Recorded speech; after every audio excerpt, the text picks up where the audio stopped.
CDSL यानी कि central depository services India limited. अब दोस्तों CDSL की बात करें तो पिछले एक साल में देखोगे तो कंपनी का रेवेन्यू ग्रोथ तो हमें काफ़ी सही देखने को मिला, बट अगर हम प्रॉफिट ग्रोथ की बात करें तो वो हमें सिर्फ 26% से देखने को मिली है। रेवेन्यू ग्रोथ की कंपैरिजन में प्रॉफिट ग्रोथ कम रही है।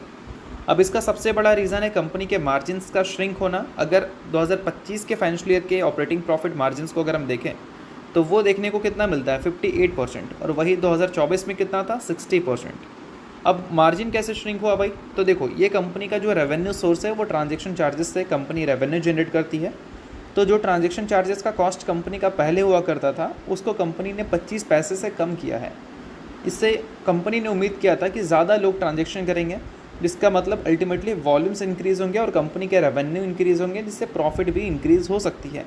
बट जिस टाइम कंपनी ने ट्रांजैक्शन चार्जेस डिक्रीज़ किया था उस टाइम सेबी के न्यू रूल्स की वजह से जो डेरिवेटिव मार्केट के वॉल्यूम्स हैं उसमें धड़ाम से गिरावट हमें देखने को मिले।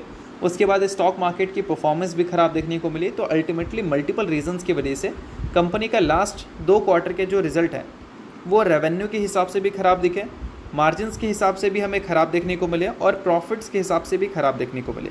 इस वजह से कंपनी के रेवेन्यू ग्रोथ के मुकाबले प्रॉफिट ग्रोथ जो है वो हमें कम देखने को मिला है। अब देखो दोस्तों, अगर हम बात करें Q1 की, जिसमें कंपनी के रिज़ल्ट हमें कैसे देखने को मिलेंगे इसकी भी थोड़ा अंदाज़ा लगा लेते हैं। देखो, अगर हम पिछले साल की बात करें तो Q1 में बेसिकली अप्रैल, मई और जून का महीना होता है। पिछले साल अप्रैल महीने में, जून महीने में और मई महीने में जो डीमैट अकाउंट ओपनिंग हुए थे वो सभी में हमें 30 लाख से भी ऊपर का नंबर देखने को मिल रहा था। अप्रैल में 30 लाख था, मई में 35 लाख के करीब था और जून में 40 लाख से भी ऊपर का था।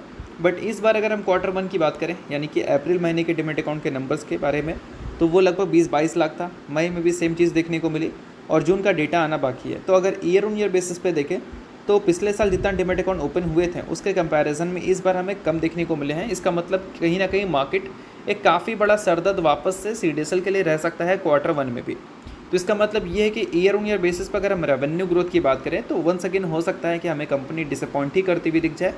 और Q1Q बेसिस की अगर हम बात करें तो वहाँ पर हो सकता है कि कंपनी के में स्लाइटली आपको रिकवरी देखने को मिल जाए रेवेन्यू में, बट प्रॉफिट और ऑपरेटिंग प्रॉफिट मार्जिन दोनों वापस से फोकस में रहेगी इनके ट्रांजैक्शन चार्जेस के कॉस्ट को कम करने की वजह से।